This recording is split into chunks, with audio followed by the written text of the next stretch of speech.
Hey, welcome back, everybody. Let's talk about this. Okay, so Kamala Lala, she had a sit down with the NABJ, the National Association for Black Journalists. Now, it was her and three of their journalists, and they asked a couple of questions I thought were pretty good. Most of them were not, but it was, look, it was hard to watch. I'm gonna tell you, it was really, really hard to watch. She dodged all the questions and talked about throwing free money out there again and just a bunch of crap. I mean, honestly, the stuff that she gets away with from the media is just beyond belief. Look, I'm telling you right now. Go look at one of her interviews and compare it side by side with President Trump or JD Vance or Vivek Ramaswamy or anybody on the right for that matter. Take a look at her interviews and compare it to anybody on the right. Any of them. And you'll see follow-up questions and and pandering with Kamala. No follow-ups with Kamala, but you'll see pandering with Kamala. You'll see no follow-ups with Kamala, and you'll see them not trying to push any kind of issue, but you'll see exactly the opposite if it's with anybody on the Republican side of the aisle. It is crazy. Okay, look, I'm all for doing interviews, rallies, all that stuff. Get your message out there. But she's not doing that. She literally goes and throws words around and talks about throwing free money to everybody, and then that's it. That's it. And then spews a bunch of lies. Let me show you. I'm going to show you what I'm talking about. Check this. Look, I'm telling you right now, this woman, God forbid she gets elected, because this is insane. Can you imagine? Look, all I can think about is this woman on a phone call with Kim Jong or Vladimir Putin or anybody in another power, in another foreign country that's a foreign power, her doing a word salad or whatever she wants, whatever people are calling it, and not even getting to a point. And what is she going to do when she's talking? Okay, look. Imagine she's on a phone call with Vlad. Okay, Vladimir Putin's on the phone with her. He tells her, "Look, I'm going to do my thing, and you're not going to do jack about it because you can't." And then she starts spewing off about her history, about her growing up in a middle class family. And he's going to be like, "What are you talking about? What's that got to do with anything that I'm discussing with you? Nothing." So you grew up in middle. I don't care. I don't. How are you going to handle these situations? She's not. She can't. Anyway, look. This I'm going to show you. So this is how it started. Okay, it's the same question. Now I'm telling you, every interview, every sit down, even I'm pretty sure the debate, the first question to her was this question. She gets the same question to open it up every single time. This is the question. Okay, look, check it out. Look, we'll take a look. We want to start on an issue that Americans across the country say is the number one concern, and that's the economy. Mm-hmm. A question that has been asked of you and everybody that's on the Democratic side is whether or not voters are better off now than they were 4 years ago. Are they better off now than they were 4 years ago? Go. So when we came into, well, first of all, let me just say it is good to be with the National Association of Black Journalists, and I thank you for the work you do and that your members do every day. It is very important that we ensure that this organization and your members always have the resources and the platforms to deliver the voices that must be heard. So I thank you for hosting me today. Okay, I'm fine with that. 4 years ago, when we came in during the worst unemployment since the Great Depression.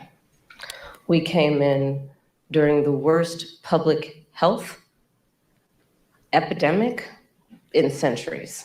we came in after the worst attack on our democracy since the Civil War.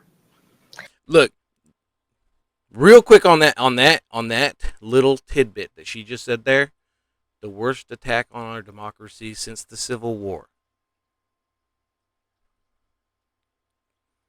What? So 9/11 wasn't a thing? Pearl Harbor wasn't a thing? You had where one person, Ashley Babbitt, on the other side was killed, and that was it. It's terrible. Shouldn't have happened. But you had one person that died as a cause from it versus 9/11. What? She's crazy. Look, you cannot even make that comparison. And why don't the and these journalists, they don't buck her on it. They don't say, really? Since the Civil War? Seriously? They're not going to do it. And they don't do it. And a lot of it due in large part to the mismanagement by the former president as it relates to COVID and obviously January 6th. And we had then a lot of work to do to clean up a mess. As of today, we have created over 16 million new jobs, over 800,000 new manufacturing jobs. We have the lowest Black unemployment rate in generations.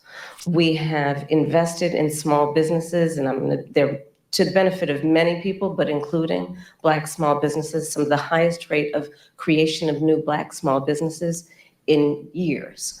We have done the work of capping the cost of prescription medication for our seniors for issues like insulin. And again, I'm speaking to the Black journalists who care about all people, but in particular, I'll talk about the impact on Black people, where we know Black folks are 60% more likely to be diagnosed with diabetes. And we have now finally Why is that? capped the cost of insulin for our seniors at $35 a month, capped the cost of prescription medication for our seniors at $2,000 a year, because we, unlike the former president who promised to do it, we finally have allowed Medicare to negotiate drug prices against the big pharmaceutical companies.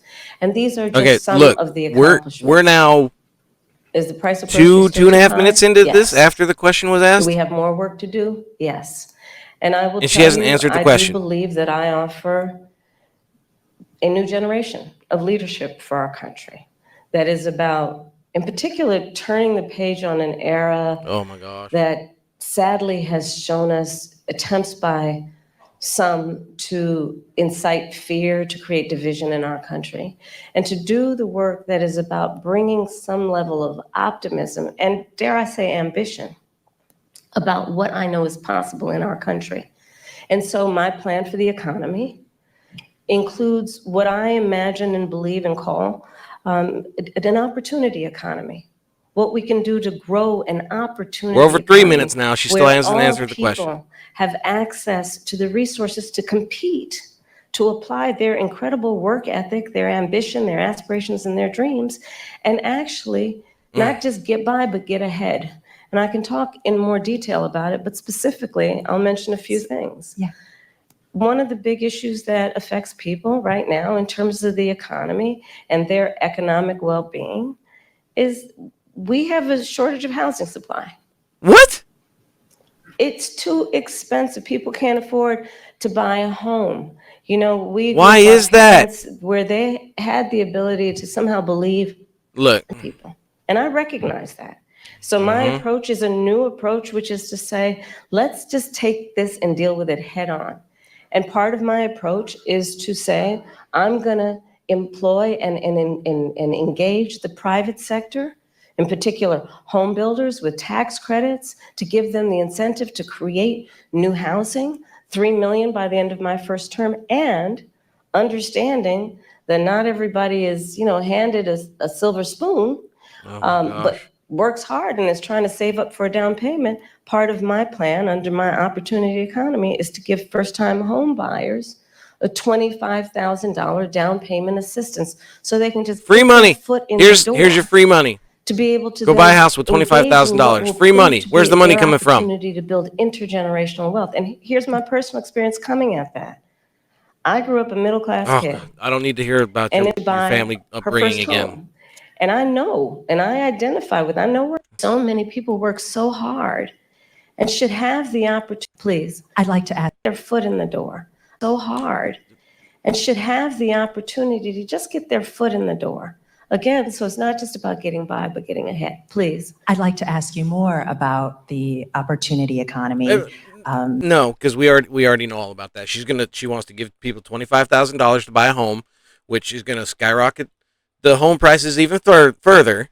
And she wants to give $50,000 to startup for businesses, which is the money's got to come from somewhere. Where's it going to come from? You're going to send inflation higher than what it already is. If you believe that this is going to make the economy better, I can't help you, because it's not. I've told you 1,000 times, throwing free money out there to everybody, just it increases the debt, and the money's got to come from somewhere. Our taxes are going to go higher, and the prices of everything else goes higher, including homes. Where do you think they're going to make up that $25,000 on that home? They're going to raise the prices of the homes $25,000, or they're just going to take it out of our taxes, or both. It's not sustainable. You're throwing free money out there, and it's not sustainable. You cannot do it. Cannot. Anyway, moving on. Listen, let's not bypass the fact that she didn't even answer the question either. The question was, are people better off now than what they were 4 years ago? No, they're not. That's the answer. No, people are not better off now than what they were 4 years ago. I can answer it. Anyway, let's go. Madam Vice President, I want to move to Springfield, Ohio, and what's happening there. This We've seen BS. school closures, Yeah. parents worried about their kids leaving the home because of racist conspiracy theories that I won't repeat here, but they have been repeated by leaders on the Republican side, President Trump, Vice President, former President Trump, Vice Presidential nominee J.D. Vance. From your perspective, is this just a case of irredeemable racism that can't be mitigated by any rational action, or is this a situation in which a federal response could help this community heal? The question was, just in case in case that all got by you, why is the Orange Man so bad and racist? And do you think federal aid would help Springfield? That was it. There's a question of resources and Well, no, I'll let you finish and then I'll speak. No, please. It's a crying shame. It's a crying shame. I mean, my heart breaks for this community. You know, there were children, elementary school children, who it was school photo day. It's not. You remember what that's like? See, she's not answering the Going to question. school on picture day? Who are dressed up in their best, got all ready? Oh my gosh. Children. Yes. A Kids who go to school whole with community thousands put in of fear. Haitian immigrants that can't speak English. And I'll say a couple things about it. One, I learned a long time ago in my career, having a background as a prosecutor, when you have these positions, when you have that kind of microphone in front of you, you really ought to understand at a very Just to be clear, she's talking. This is her talking about the fact that there was bomb threats, and that the parents there, rightfully so, don't want to send their kids to school because they've had 33 bomb attempts, or bomb threats rather. I misspoke. Bomb threats. All of them. If you can look up the Ohio governor, and he specifically says during his interview with the press, saying that yes, there was 33 bomb threats. They all came from overseas, and one country in particular. He doesn't say which one, but that's what he says, and that's what they're talking about. And the entire news media is blaming this on the rhetoric of President Trump and J.D. Vance.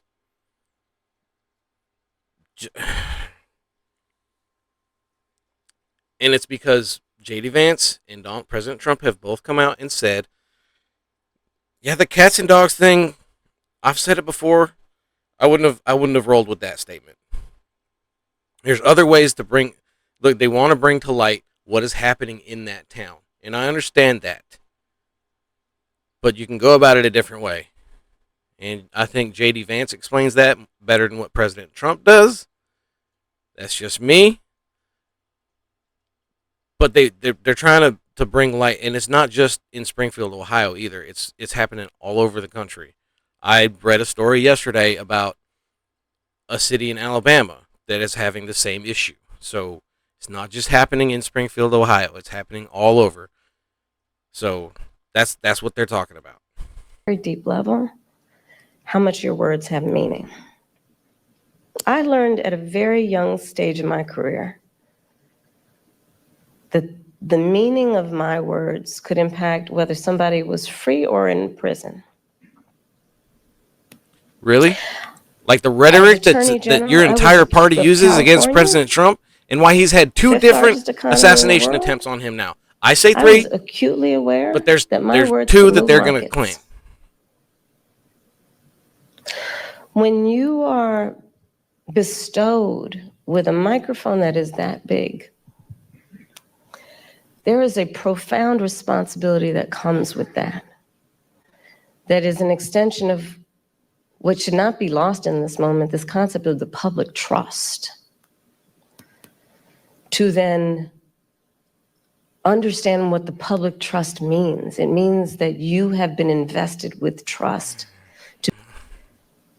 And especially the United States of America, crying shame, literally. What's happening to those families?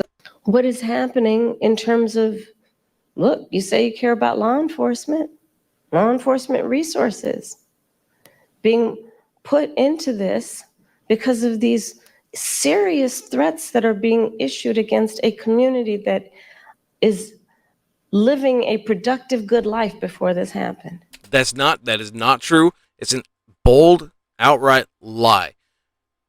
Even, like I just said before, they were trying to bring light to this issue. It was going on before all their rhetoric, as they say. It was happening before all this. All they did was bring light to the situation. That's it. It was happening way before their rhetoric, as they say. That's a lie, and she knows it's a lie. She was the one that had these Haitian immigrants come into the country, and she was the one that granted them amnesty, I think it was. I could be wrong on that. I know that it was her that let them in here, and she passed some kind of thing to let them in. Granted, I don't think it was legal. I could be wrong on that too, but I don't think it was. And spewing lies. Like you are. That are grounded in tropes that are age old. Oh. And look, I said it not very far from here the other day at the debate. This is not new. This is not new in terms of these tropes. No, you've been doing for the last almost 4 years now when you opened the border on y'all's first day in office. Whether it is refusing to rent to Black families. That's a lie. Whether it is taking out a full-page ad in the New York Times against 5 innocent Black and Latino teenagers, the Central Park 5, calling for their execution. That's a lie. Look it up. Whether it is referring to the first Black president of the United States with a lie, birther lies. God. And look, the American people deserve, and I do believe want better than this. I do believe that. Yeah, we do. I know. The vast majority we want of us better as than what Americans you know we have and so President much more Biden have been in doing common for than the what last 4 separates us. years. I know that. I know that regardless of someone's background, their race, their gender, their geographic location, I know that people are deeply troubled by what is happening to that community in Springfield, Ohio. And it's got to stop. And we've got to say that you cannot be entrusted with standing behind the seal of the President of the United States of America, engaging in that hateful rhetoric that, as usual, is designed to divide us as a country, is designed to have people pointing fingers at each other. That's what the Democrats do. And I think most people in our country, regardless. The Democrats come out. It was their rhetoric that said the MAGA Republicans. It's them that's creating the divide in America. Trump has come out several times and said we need to unite the country. And he doesn't make personal attacks on Democrats themselves. He makes personal attacks against Kamala Harris and Joe Biden, yes, because that's who he's running against, and that's who's been destroying our country for the last 4 years now. Regardless of their race, are starting to see through this nonsense. I think they're seeing through your nonsense. Let's turn the page on this. This is exhausting, and it's harmful, and it's hateful, and grounded in some age-old stuff that we should not have the tolerance for. So let's turn the page and chart a new way forward and say, you can't have that microphone again. Madam Vice. Okay, look. Wait, let me see where we're at. We're at 35 and a half minutes. This question started, he finished asking the question at timestamp of 29:40. So you got what? 6 minutes where and there was two questions in there. One was, is the orange man bad and racist? She answered that one. She always will. She always does. The second question was, will federal aid help with this situation that's going on in Springfield, Ohio? She didn't answer it. All she did was say, yes, orange man bad and racist. That's all she said. So, out of the two-part question, she did answer one.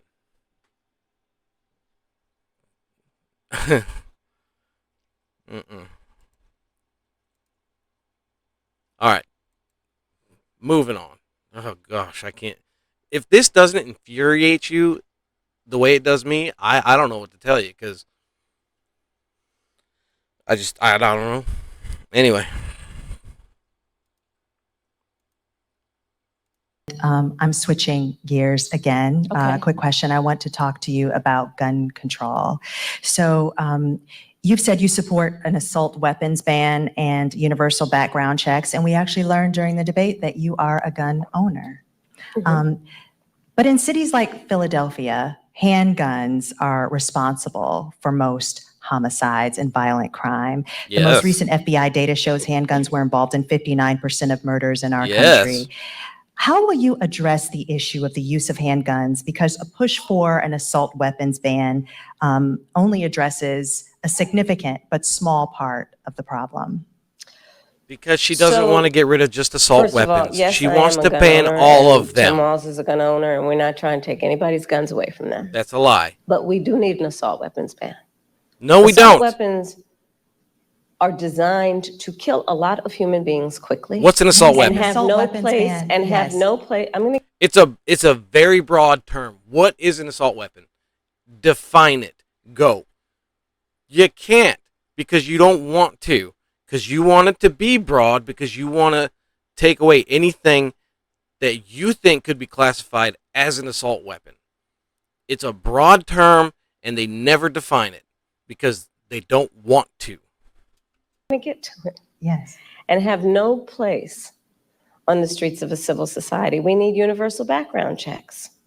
Already a Which, to your thing. point about handguns, is about saying that it is just reasonable to want reasonable gun safety laws that say we should do background checks that we ought to know. It's They just reasonable. do. You might want to know. Excuse me. Look, anybody who doesn't think that there's already a background checks when you go purchase a firearm, go buy one. Oh, better yet, you don't even, if you don't like guns, fine, you don't have to buy one. go to a gun show, or not a gun show. Go to a gun shop, right? Ask about it. Every single time you buy a firearm, you have to have a background check. Every time I've gone to buy a gun, I had a background check. Doesn't matter the state. I've moved around. Doesn't matter the state, where you're at. I've always had to have a background check done on me before I could take that gun home. Now, granted, the first time you do it, like say you move, okay, you come to a new state like I did.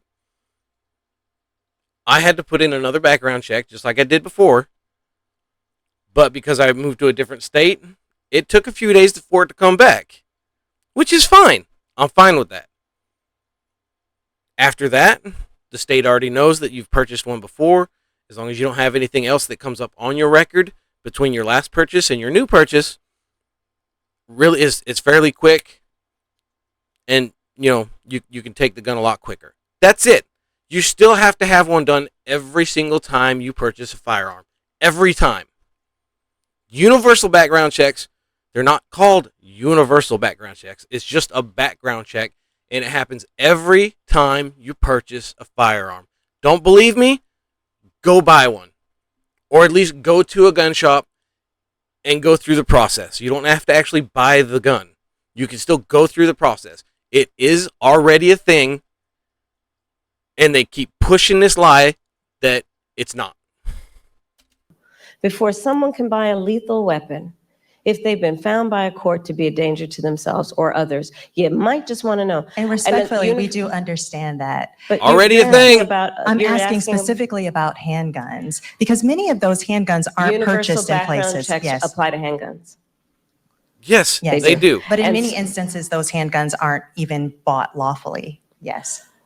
Which is why I also have been very adamant for years. In fact, I myself protested at a gun show probably 10, 15 years ago about the gun show loophole. It's not a We need thing. to close that. It's not a Because thing. what ends up happening is that gun shows at flea markets. Look, this has been debunked over and over and over and over again. You cannot go to a gun show and do this gun show loophole. It's not a thing. It's been debunked.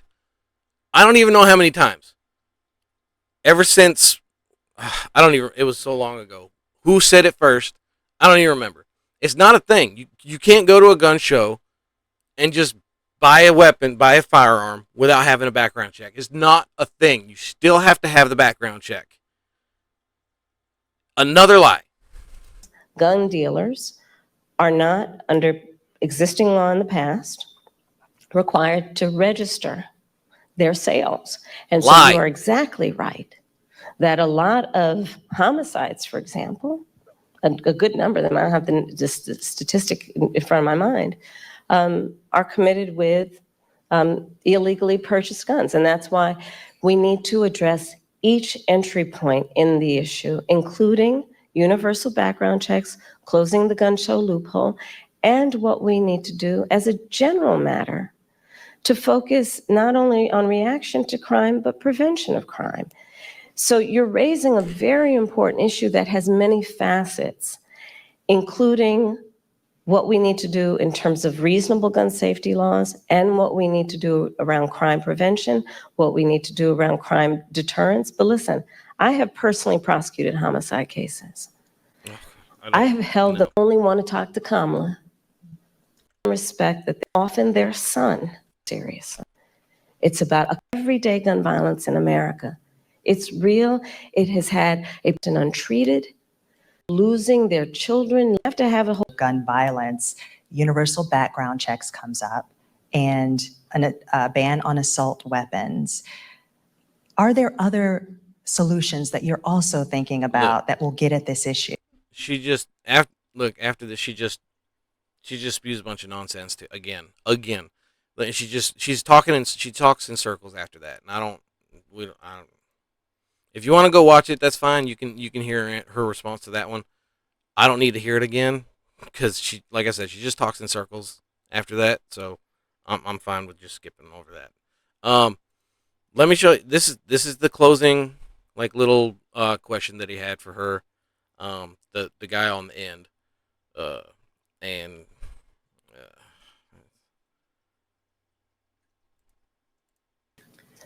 And there are far too many people in our country right now who are not feeling safe. I mean, I look at Project 2025 and I look at Project 2025 is not part of Trump's agenda. President Trump has come out, JD Vance has come out, they've both come out saying that it's not part of their agenda. You can go to their website. Their agenda is Agenda 47. You can go to the website. Nowhere in there is it Project 2025.